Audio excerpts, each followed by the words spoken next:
Hey everyone, Spicy Toast Gaming here. Hope you're having a great day. Hope this video can make it a little bit better for you. Today is patch notes day, so we're going to be breaking down all the information we've been getting over the past couple days for the new patch that hits tomorrow.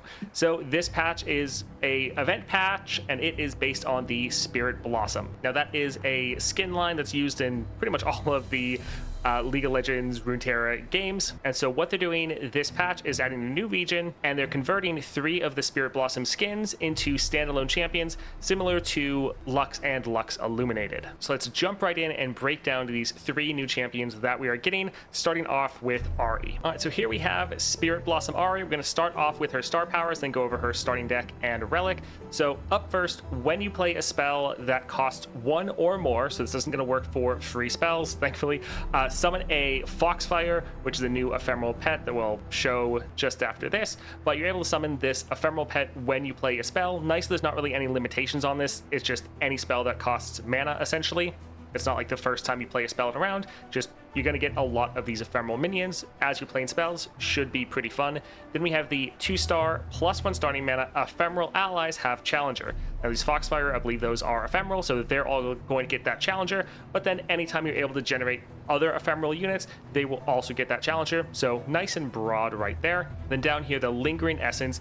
When you play a spell that costs 1 or more, summon a Foxfire with stats equal to the cost of the spell. So the more expensive the spell, the bigger the Foxfire you're going to get. So that's pretty nice, incentivizing you to play more expensive spells and not just try to get as much cost reduction as possible. Then we have the Phantom Prank. When an ally dies, deal 1 to the enemy nexus. This will obviously pair very well with all the ephemerals you're able to generate and just give you some nice burn damage straight on the nexus. 5-star, get a mana gem, same as pretty much always. And then Circle of Life, the 6-star. When an ally dies, refill 1 mana. So this can be really good because you can get some spells that can generate a good amount of units, especially some of the Shadow Isle spells are able to summon multiple ephemeral units. And then by playing the spell, you're also summoning a ephemeral unit from your 1 or 3-star. And then you have those units die, deal damage to the nexus, refill your mana, try to play more spells. So it just feeds all into each other. So this looks pretty solid. It'll be fun to play with a ephemeral based deck. Taking a look at the Foxfire here, you can see, yes, it is ephemeral, and it's just a 1-cost 1/1 baseline. With your 1-star, you're just going to be making these 1/1 units, but then with your 3-star, based on how much the spell costs, so if it's a 3-cost spell, then the Foxfire you're going to generate will be a 3/3. Now taking a look at the starting deck, so up first we have the Spirit Blossom Ahri, but she is a 4-cost, so very different, as well as a 1/4 stat line. And now attack, summon a attacking Foxfire with stats equal to the cost of the most expensive spell you've played this game. So again, giving you that incentive to try to play more and more expensive spells, and just give you some good scaling throughout the course of the game. Also, she's elusive by baseline, which is quite nice. Lets you try to freely attack with that bit of safety. And then level up, ephemeral allies have dealt 25 plus damage. Now, I'm not sure if the damage from your 4-star, them dying, will count as damage. If so, that's going to be very nice for you to be able to level up a lot faster, but if not, shouldn't be too difficult to level up. Now, we don't see it right here, but we'll go take a look at her leveled up form. So you can see that right here, the Fox Spirit still has that elusive 2/5 stat line. You still have that attack, summon a attacking Foxfire with stats equal to the cost of the most expensive spell you played this game. But then when you're attacked, summon 1 to defend. That is massive. I don't think that there is any other champion that has any effect like this. Like the most similar we have would be like Misfortune or some of the other champions that just generate a elusive every single round. But here it's every time you're attacked, you're summoning 1 to defend. So if you're going against an opponent that's attacking multiple times, like just imagine this against Aurelia with all of her stupid free attacks. Every time they're attacking you, you're getting a Foxfire minion to try to be that blocker and defend. I think that's going to be very nice and should save you a lot of Nexus health or units in the long run. Now, continuing on, we have the Orb of Deception. So 2-cost burst, deal 2 to an enemy unit, or spend 4 mana to deal 6 to an enemy. That is quite nice. You could play this early as a bit of removal, but with Ahri, you want to be playing more expensive spells. So being able to have a spell that you can then spend extra mana on to deal a greater effect is great. Spirit Rush, 3-cost slow, summon a 3/3 Foxfire, challenging an enemy so it's going to start a essentially free attack challenge an enemy, or spend 8 mana to summon 1/1 Foxfire challenging each enemy. Again, really good for you. This is a spell you can play early or one you can play a lot later, and it's summoning a bunch of ephemeral units for you, so should be very solid. We have Essence Thief, 2 cost 1/4, so pretty solid stat line for a 2 cost. When I'm summoned, summon a Foxfire, so this is generating another unit for you. When another ally dies, grant me 1 power. This seems like a pretty crazy card and going to be quite solid. Trying to get one of these on your board so it can just keep scaling up from all of your other units should be pretty good. Carrying on then, we have the Siren Spirit, so 3 cost 2/4, Nexus Strike, refill your spell mana. Quite nice to be able to try to play some more spells. Now, this doesn't have elusive or any way to try to get around enemies, but you do have your other ephemerals that will have challengers, so you can maybe try to challenge all the other blockers so this unit can get that Nexus Strike.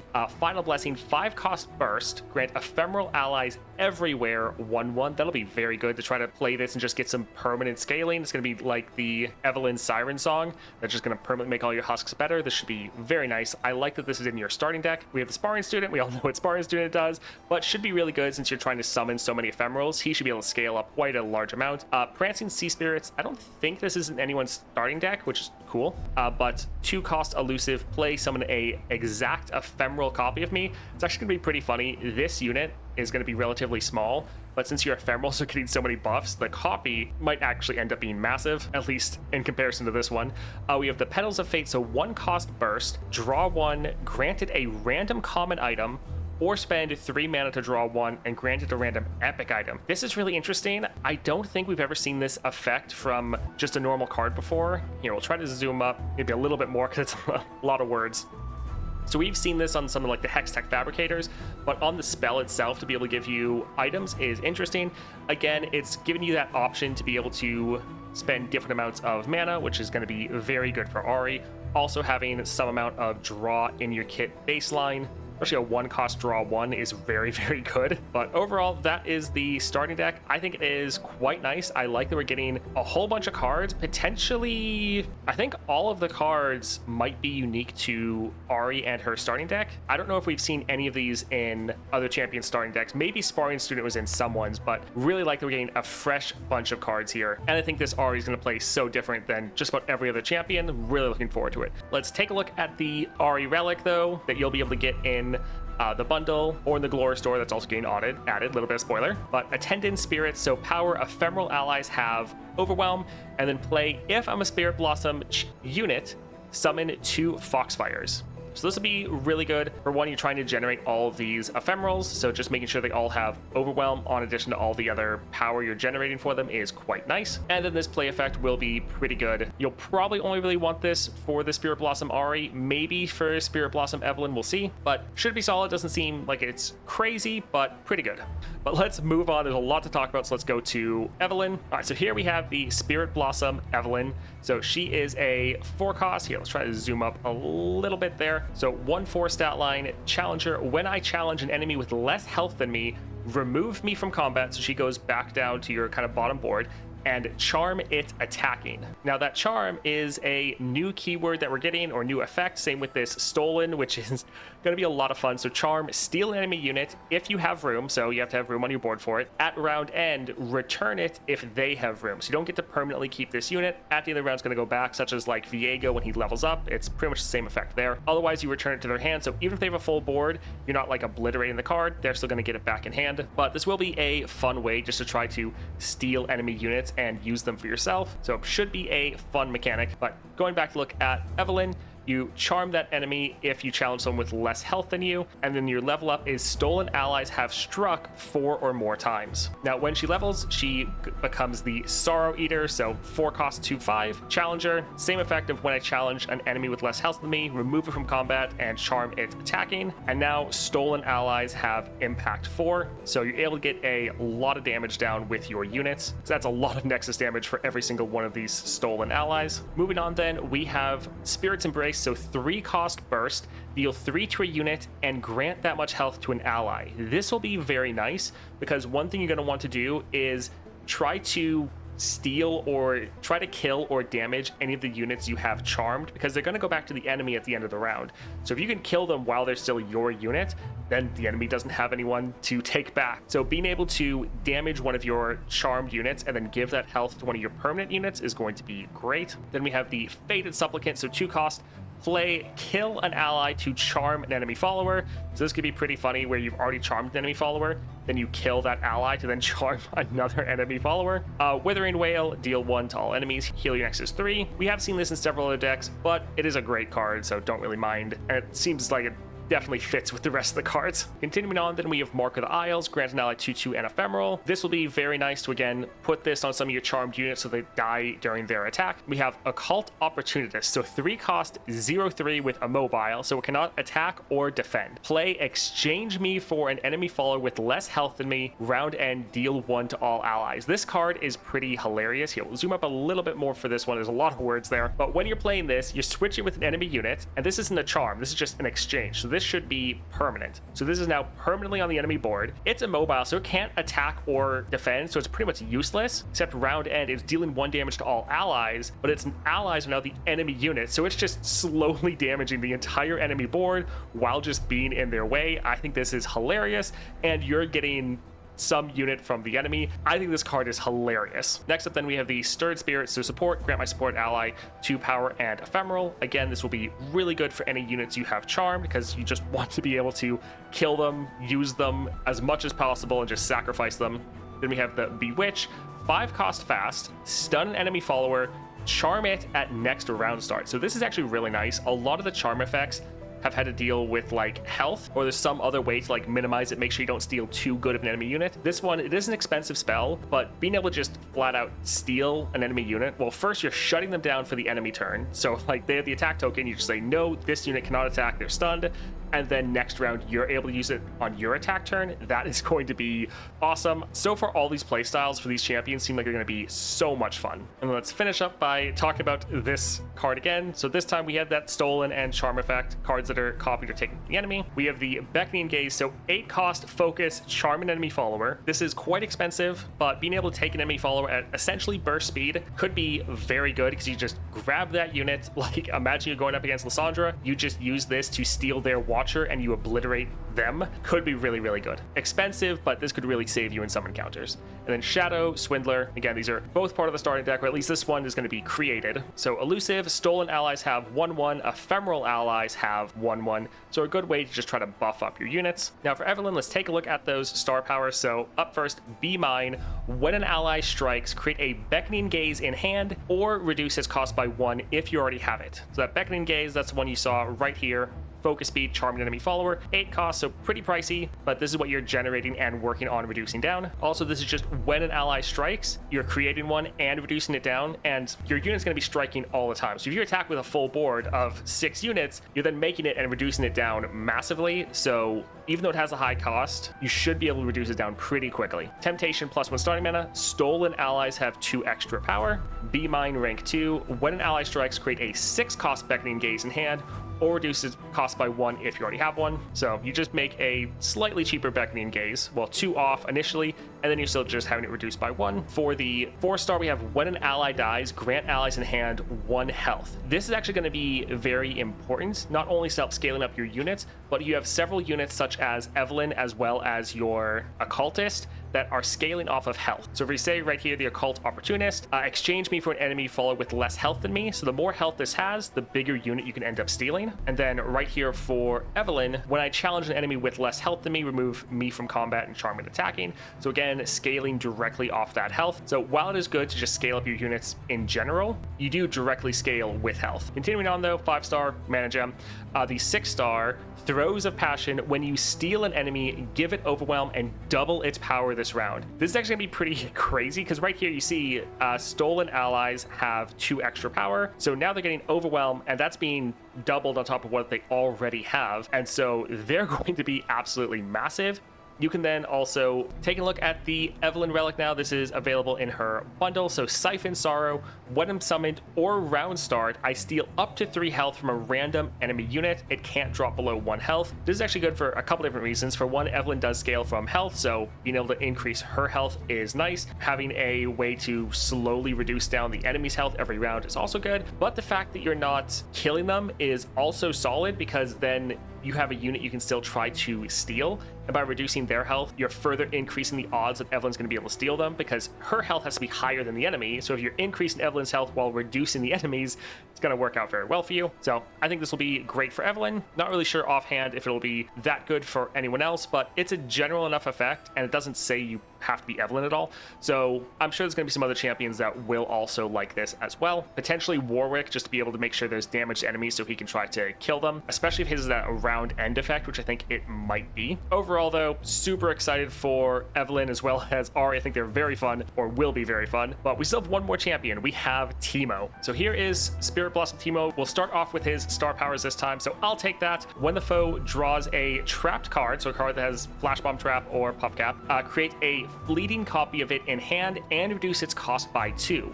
So you're going to be able to play a lot of the enemy cards. This is going to work out much better than like Nab, because Nab, you would take the card and all the puff caps. Here, the enemy still gets hit by all the traps, and then you get a cheaper version of that card. That could be very fun, turning the enemy's deck against them.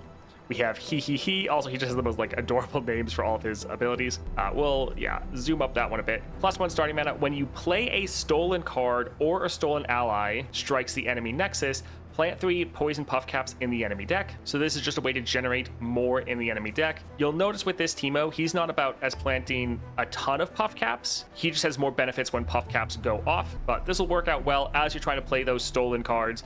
You're able to get more puff caps generated in the enemy deck. I'll take that too as the 3-star. When the foe draws a trap card, create a fleeting copy of it in hand and reduce its cost by twice the number of traps on it. This is really good because since it's having at least 1 trap, it's going to still give you a minimum of 2 cost reduction, but if you get more traps, you'll get even more cost reduction. So this could be playing massive cards for free, which could be very silly. For the 4-star, game start, draw a random card from the enemy hand and reduce it to 0. I think this is incredibly fun and very silly. It's going to be so random, which if you're wanting to play a trap-based champion, you're wanting to go in for that randomness playstyle, and this is really just doubling down on that, because sometimes you'll get a card that's completely useless, but imagine playing against someone like Lissandra and you're able to pull out like the Watcher, although I think that's a bad example because I think she creates the Watcher when she levels, but the enemy just having a really, really good card that you're able to get at the start of the game for free and just play it against them is going to be so funny. Mana Flow, and then the 6-star, when the foe draws a card with 5 or more traps on it, grant allies 1/1, and the foe discards or random cards and draws 1. This is going to be so funny because if you're able to get a bunch of traps going, this can just make the enemy draw a whole bunch of cards, and so they might keep drawing cards, keep getting hit with a bunch of traps, buffing up all your units, and then they have to keep discarding random cards in their hand. Pretty much everything here is going to be very inconsistent on what your gameplay is going to be like every single game, but it should be pretty hilarious. You're taking the enemy cards, you're playing them for cheaper, you're making them discard, you're making them draw more cards, get hit with more traps, you're potentially stealing some of their best cards at the start of the game. Overall, I just think this is going to be kind of hilarious, but it's all about generating traps on the enemy so that you're able to get some of their cards and play those cards against them. Here we have the starting deck. So we have Spirit Blossom Teemo, 3 cost, 3/3. So that's very different than normal Teemo. Plant 3 poison puff caps in the top 5 cards of the enemy deck. When the opponent draws a trapped card, deal 1 to all enemies. This is going to be really nice. The fact that this is specifically putting puff caps in the top 5 cards of the enemy deck. That way it's going to be much more consistent that they draw it in the first couple rounds. Normally for Teemo, he just puts it anywhere in the deck. This is going to make you a lot more consistent, especially with your star powers. And your level up is the opponent has drawn 5 trapped cards. Also, the fact that you're just doing board-wide damage to the enemy is going to be pretty fun. Definitely going to counter yourself against some opponents like Lissandra, but should be a lot of fun. Now, when he levels, he is the Prankster King. Play or Nexus Strike, plant 3 poison puff caps in the top 5 cards of the enemy deck. Originally, it's just plant those puff caps. So also being able to scale off that Nexus Strike is pretty nice. Since he has so many stats, you could potentially go for a Gatebreaker sort of build with Prankster King. should be kind of fun. But now when the opponent draws a trapped card, deal 3 damage to all enemies. That's going to be pretty crazy, especially with your 6-star. If you're making them draw over and over again every time he's just nuking the enemy board for 3 damage every card, should be pretty strong. Next up though, we have the entrapment. So 2-cost burst, pick one of 3 units or spells from the enemy deck, and then you plant puff caps on all copies of those cards. So if you know the enemy has a lot of specific card in their deck, you trap that card, they're going to get a whole bunch of puff caps in there. The puff cap pop, this is the same thing in the Teemo deck right now. Quick attack, strike, plant 3 poison puff caps in the enemy deck. Very solid. We have Grandma, 4-cost 4/4, play the foe draws 2 and discards 2 cards.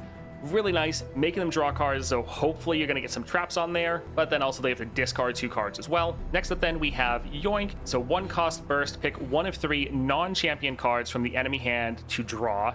They draw 1. So this is pretty funny. It's kind of reminded me of like Go Fish, where you're just trying to take a card from the enemy and then they have to just draw a card normally. So again, all about stealing the enemy cards and then forcing them to draw, which hopefully they're going to have a trapped card, which then gives you another card, because that's one of the great things about your star powers here. It's just when the foe draws a trapped card, it's not like the first card they draw every round. So the more you make them draw, the more fleeting cards you're getting, which is just going to let you play more, potentially make them draw more cards.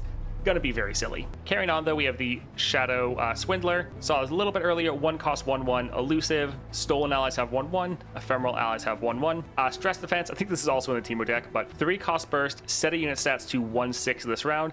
This is actually a very good card and very versatile. You can use this to either really reduce an enemy's stats, especially their attack, so they're a lot weaker, or you can use this to try to save your units as long as they're not getting hit harder than 6 health. Pretty good, flexible card. We have Rue, the Playful Prankster, so 2-cost 3/1. When I'm summoned, plant a poison puff cap on the top card of the enemy deck. Very nice to get that guaranteed trapped card, so that is solid. And then we have Shroom Splosion. So 3-cost burst, discard a card to deal 4 to an enemy, and plant 4 poison puff caps on copies of it in the enemy deck. That is very interesting. So you're wanting to discard a card that you got from the enemy, because if you're discarding your own card, there's not going to be any copies of it in the enemy deck.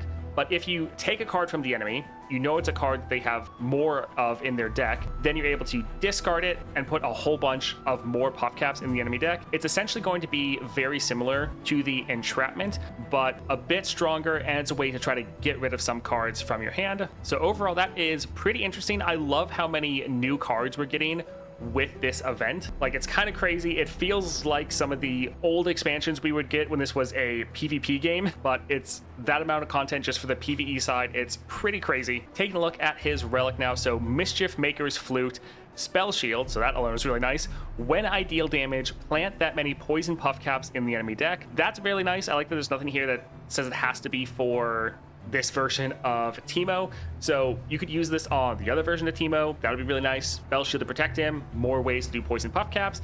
Also, you could use this on like Caitlyn, because she's able to do a lot of damage, but you could just pretty much put this on any champion and you'll be able to make them a puff cap champion, so that is quite fun. All right, so that is it for just the champions alone. Oh my word, the video already is so long, but I really wanted to break them down. Really excited to try them out. I think each one is going to be super fun, but that's not all we're getting this patch. It's a pretty crazy patch with the number of stuff we're getting. One thing we're getting is the Glory Store, so let's go check out that. All right, introducing the Glory Store. This is an article they put out. I'll try to put links to the patch notes and all of the different articles we're going to be reading, but this is what we've been wanting for a long time. So this is the way that you're able to earn or target farm resources in this game, and this is fixing pretty much the biggest issue we've had in the game for, well, pretty much since it came out, which is that there was some paid relics that you couldn't earn by playing the game. But now you're actually going to be able to earn everything in the game by playing the game, which is fantastic. So how it works, certain content you do is now going to give you challenge XP instead of the normal direct rewards that we had. So right now it's coming from the monthly challenges and the weekly nightmares. Here, we'll try to make this a little bit bigger for you. So the rewards you normally got for weekly nightmares and monthly challenges, that's not going to be the case anymore. You're now going to get this challenge XP.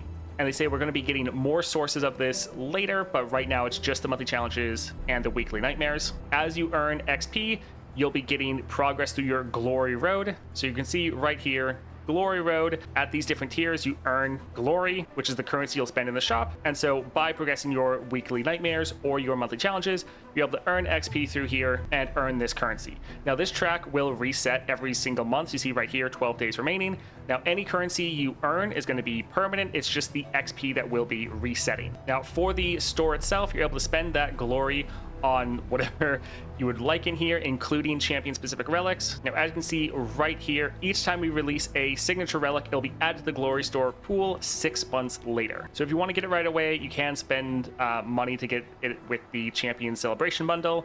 But if you want to wait 6 months, you can still get it from the glory store. Now you can see right here, I don't know if these costs are final. I would think so since they put it on their article, but Spellfire Spellblade or Starfire Spellblade is 600. Now we have had confirmation that right now there's 15 glory tiers, so 900 max glory a month. So as you see right here, Spellblade is 600, so you'll be able to earn roughly 1.5 of the signature relics every single month, which in one way is going to be a little bit sad since you're normally getting 2 champions and 2 champion relics every month, so you won't be able to get all of the relics. But to be honest, there's plenty of relics that you could totally pass on, so you can just kind of get the ones you want. Also in the glory store, when you're trying to get the regional containers such as gold star vessels, gemstone vessels, you can choose what region you want, which is going to be very nice for your target farming. And then when this is coming out, they're going to be adding a quest for you to do so you can get a good amount of this currency right away, so you can start playing with the store immediately, since the monthly challenges aren't going to start giving you glory until next patch. So we won't dive too deep into this anymore, but really awesome that this is getting added, and this is solving some of the biggest issues we've had in the game. But again, that's not all. There is still more. Runes. This is a new system getting added with this patch as well,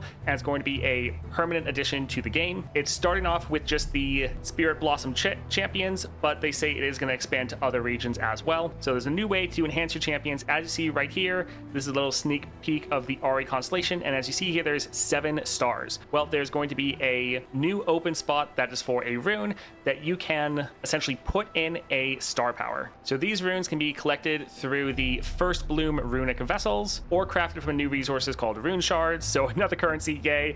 They come in different rarities of common, rare, and legendary, and they give you of some existing powers as well as some new powers that are supposed to be designed for the champions of that region. So Shadow Isles, when that gets added, is going to have a lot about probably your units dying or ephemeral units, whereas maybe one for like Demacia is going to have some powers that are focused on making like your elite units better or something like that. Now, on that note, runes are region specific. That means that they can only be bound to champions that match that rune's location. So right now there's only Spirit Blossom runes, but once we get other regions, you won't be able to take a Spirit Blossom rune and put it on like a Demacia champion. So let's break down how you're able to get these. Up step 1, unlock.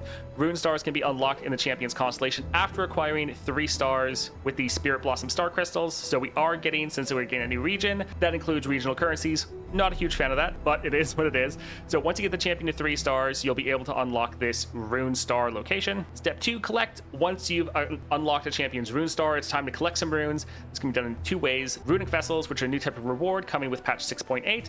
Also a great way to earn the new resource, rune shards. Runes can be directly crafted via the rune shards, so runic vessels aren't bringing in the runes you want. With enough shards, you can craft the ones you want. That is nice to just be able to directly craft whatever rune you're looking for. Now, once you have the rune, you can equip it. So you just go to that panel on their constellation, put in the rune slot, but there is one spot that is a little rough. Once a rune is bound to a specific champion, it can no longer be equipped to another champion. So unlike relics, you'll need to acquire additional copies to equip the same rune on multiple champions at once. Not a huge fan of this, because maybe you craft like a really awesome legendary rune. You're like, great, I want to be able to throw this in all my different Spirit Blossom champions. That's not going to be the case. So runes are going to be tied to the region, and then once they're bound to a champion, you can only use them on that champion. But you can get multiple copies of the same rune. Do you think that is a little annoying, but oh well. So this is just the initial starting of this new system. First batch of runes will be exclusive to Spirit Blossom champions, with plans to release runes for other regions in the future. And some runes that they've showed, let's zoom out here for this one. Immortality, game start healing Nexus 10, really good. That's just a great power for everyone. But here are the other examples. As you see, I think the cap is, I think they said it was 28, but here it shows 29. champion. And again, these are just the common ones. They have ones all the way up to legendary, but I think this would be a fun way to further enhance the power of your champion and kind of tailor your champion's playstyle to more of what you like. Often champions have like a couple different ways you can build them,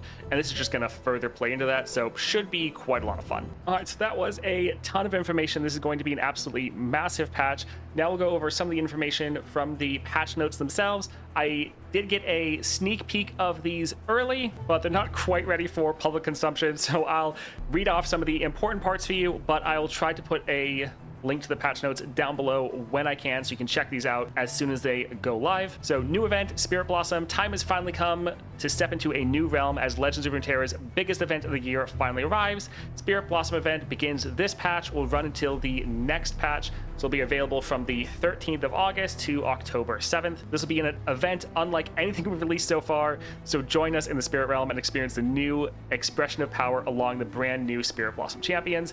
This definitely is very different from any event we've seen so far. Super excited about it. New event, the Spirit Blossom event map houses 4 new adventures, and upon successful completion, they'll grant Spirit Blossom specific rewards. So hopefully a good amount of the new currencies for like the runes, as well as the new region Spirit Blossom, since we're all starting over from 0 for those. These adventures carry a new mechanic called Aid a Spirit. These will let you take on a temporary negative power that will eventually transform into a positive power. That's very fun. It's kind of like a similar effect of the ethereal remitter, except you just get the negative power for, who knows, a round or two or a match or two, and then later you're able to get a nice positive power. I think that'll be pretty fun to play around. New adventure in the world map, a storyful Ionia adventure, Blossoms and Mushrooms. Experience a new 2.5 star story adventure. It's going to be on the main adventure map for Ionia. It doesn't say this on the patch notes, but I'm guessing that next patch will get the hard version of this. That's what they've done previously, but we'll have to see. Fun to get a brand new adventure though. We're also getting a new region, Spirit Blossom. Spirit Blossom is a new permanent region in Path, and it brings with it new Spirit Blossom champions. So we've got the Spirit Blossom Ahri, Evelynn, and Teemo, and each one of these is bringing new followers as well as spells and powers. The Spirit Blossom champions have a different constellation structure, including more fragment nodes and a new rune star. This is going to be very interesting. By saying more fragment nodes, I wonder if that's just more of the solid bonus nodes you use for like your 40 champion fragments. If that's the case, then these champions are just built to be stronger than any of the normal champions, which I mean also makes sense that they're essentially 7 stars, but that'll be interesting to check out. There's also going to be a new bonus power for this region, Gifts from Beyond, a new bonus power that when unlocked gives other faction champions a chance to start the game with a signature card from the source champion's deck. I'm not exactly sure how that would play out, but that'll be interesting to see. Also, there's an important note here on the Spirit Bloom resources, or Spirit Blossom. To upgrade these champions, there'll be a new resources that can be found in the Spirit Blossom chests and containers. Please note that this is the only way to acquire Spirit Blossom resources, as they won't be found via regular Path of Champion chests and containers.